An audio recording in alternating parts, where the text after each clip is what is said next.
Saludos amigos, gracias por la amabilidad de la compañía. Yo quiero en esta oportunidad mostrar por qué es difícil en el mundo de hoy orientarse correctamente y entender la realidad del mundo en el que estamos viviendo. Y lo voy a hacer utilizando como ejemplo lo que ha venido pregonando durante bastante tiempo, nada más y nada menos que un premio Nobel de Economía, el señor Paul Krugman. Y quiero citar brevemente lo que él dice en 3 trabajos publicados en el periódico español El País. Pero antes de entrar en eso, yo quiero dejar establecido que en el discurso de campaña del expresidente Donald Trump ha estado permanentemente una denuncia sobre lo que él entiende que es un mal desempeño de la economía estadounidense, lo cual él atribuye a la incapacidad de la administración Biden y critica duramente la Reserva Federal por su política monetaria, porque él entiende que ha mantenido altos los tipos de interés más tiempo del que correspondía.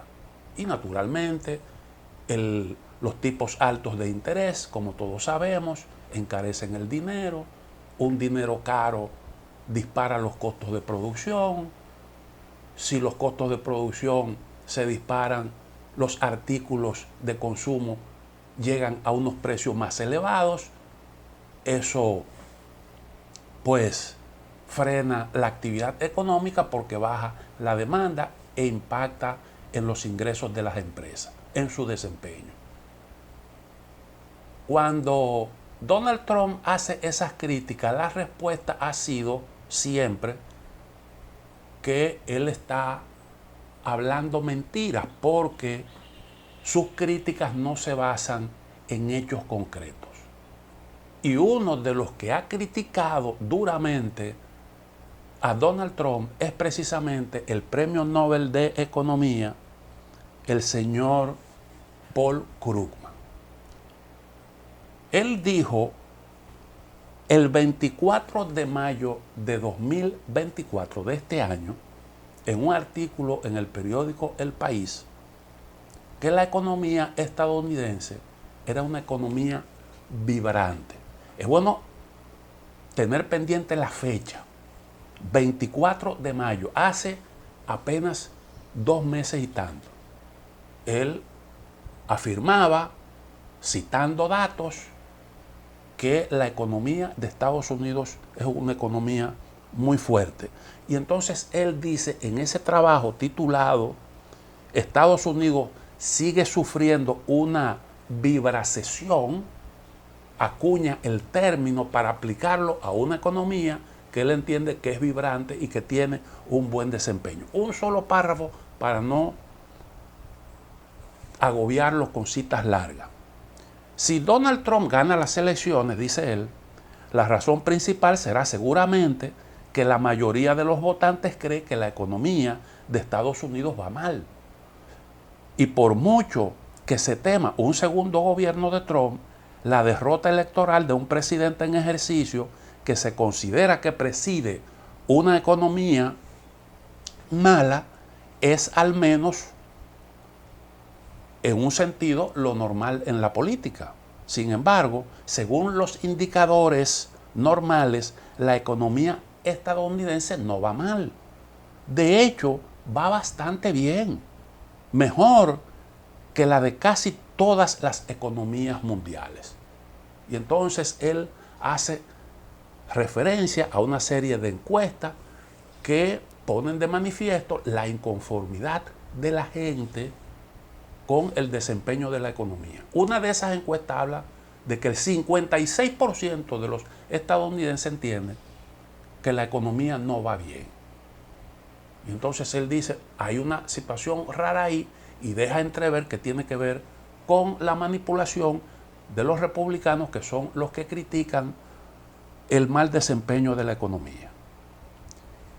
El 12 de abril del 2024, otro artículo de Paul Krugman en el periódico también El País.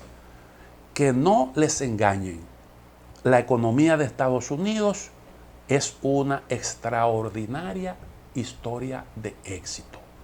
Y él dice en ese trabajo, en lo que respecta a las noticias económicas, hemos tenido tantas victorias que nos hemos cansado de ganar, o en todo caso, nos hemos despreocupado al respecto.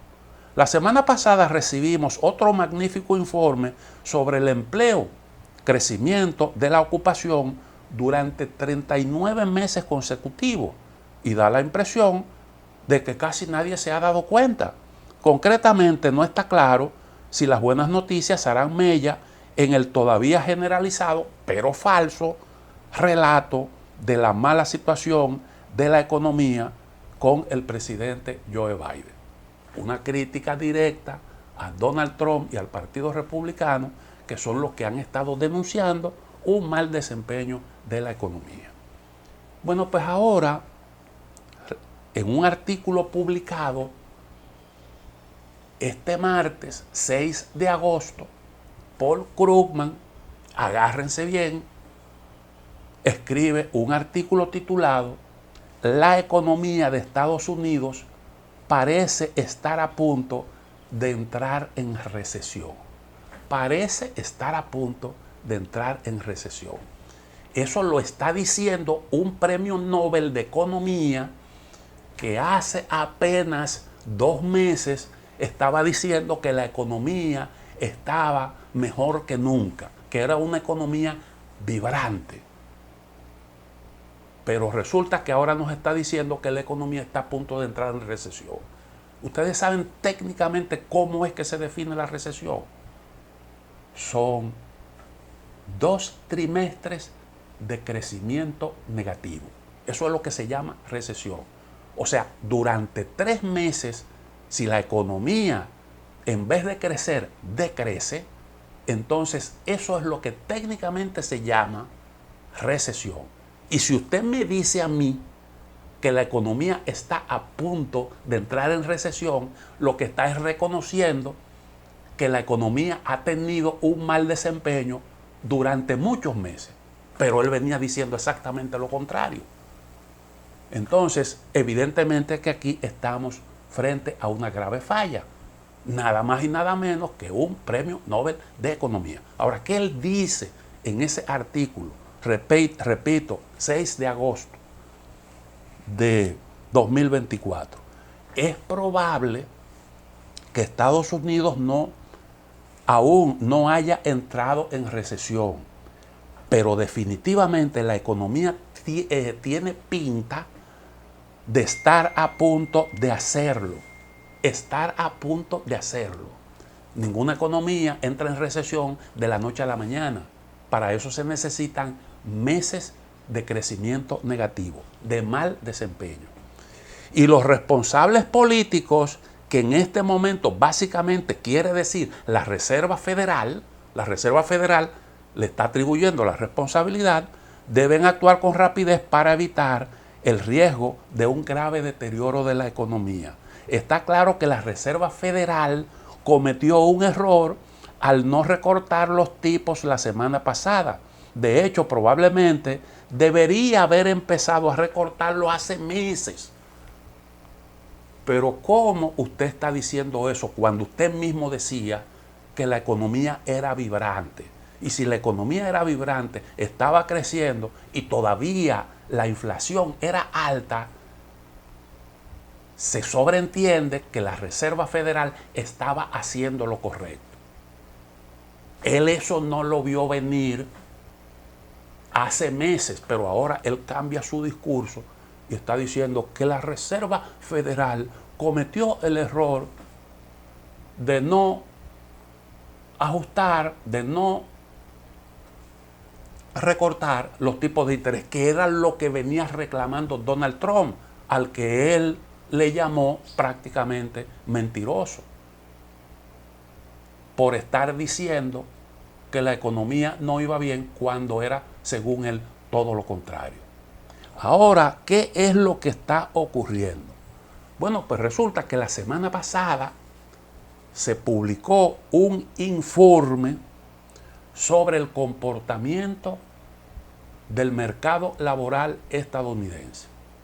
Y ese informe dice que en el mes de julio se generaron apenas 114,000 puestos de trabajo. Eso representa cerca del 50% menos del promedio de los empleos que la economía generó en los últimos 12 meses. Y eso, desde luego, disparó las alarmas. Pero el estudio, el informe también pone de manifiesto que la tasa de desempleo se disparó del 4,1 al 4,3%. Evidentemente que hay ahí un malestar. Y eso es un signo de recesión. Eso significa que si se pierde en empleo va a bajar la demanda y eso pues lógicamente que incidirá en el crecimiento de la economía. Ahora se espera que la Reserva Federal, que mantuvo los tipos altos durante mucho tiempo, haga justamente todo lo contrario para ver cómo estimula la economía y evita que caiga en recesión. El informe sobre el comportamiento del mercado laboral creó un pánico y ese pánico al mismo tiempo provocó la caída de todos los indicadores bursátiles. Hubo el pasado viernes un gran desplome, eso se repitió el lunes y hay un gran malestar ahí. Se supone que la situación se debe estabilizar porque son muchos los factores que están incidiendo en el pánico que hoy se observa entre los agentes económicos. Entonces, lo que está ocurriendo es justamente lo que venía diciendo Donald Trump. Y no estoy asumiendo una defensa de Trump, lo que estoy es diciendo que muchas veces no nos están contando las cosas tal y como son. Resulta que ahora Donald Trump tenía razón cuando criticaba el manejo de la economía, así como tenía razón cuando él hablaba de los problemas cognitivos de Joe Biden, que lo acusaban de estar haciendo denuncias sin ningún tipo de prueba. Cuando todos los videos mostraban a un Joe Biden perdido en el tiempo y en el espacio. Y ese Joe Biden era el que los estaban vendiendo como el mejor candidato de la bolita del mundo. Hasta que una realidad hizo que los varones del Partido Demócrata se alarmaran porque sencillamente la gente comenzó a opinar en el sentido de que ese señor, el ilustre Biden, no está en condiciones de ser el comandante en jefe. Y con una opinión así era muy difícil ganar las elecciones. Y entonces se produjo lo que ya todos conocemos. Entonces esta burbuja estalló, la burbuja que se creó en la economía estadounidense sobre la base de esteroides, porque fue mediante incentivos fiscales que la economía estuvo en pie durante un buen tiempo. Esa burbuja estalló y estalló conjuntamente con una burbuja en Japón, que hace un par de meses tuvo un decrecimiento de 1,8% de su PIB, y cuando la gente esperaba un recorte de los tipos de interés, resulta que el Banco Central japonés, en vez de bajarlo, aumentó los tipos de interés. Y eso, lógicamente, en medio de una contracción económica, iba a tener una repercusión muy negativa. Y los agentes económicos reaccionaron alarmados y se produjo esa debacle en la bolsa de valores de Japón. También hubo otras situaciones como la negativa del Banco de Japón a comprar bonos del gobierno, y eso también era una mala noticia para la economía. Y curiosamente esas dos burbujas estallaron al mismo tiempo, en Estados Unidos y en Japón. Y desde luego esas dos situaciones interactuaron y produjeron un crack de las bolsas prácticamente en el mundo entero. Eso estamos viviendo hoy en día. Decía que también están los problemas geopolíticos, sobre todo esa situación que estamos viviendo ahí en Oriente Medio. Muchos agentes económicos están esperando, están pendientes porque hay la creencia de que en cualquier momento la situación en esa región se puede agravar. Puede haber una guerra regional. Y eso significaría graves problemas para la economía mundial por, entre muchas otras razones, el tema sensible del suministro de petróleo. Todos sabemos la importancia que tiene esa región, que es una gran productora del denominado oro negro. Bueno, pues así andan las cosas.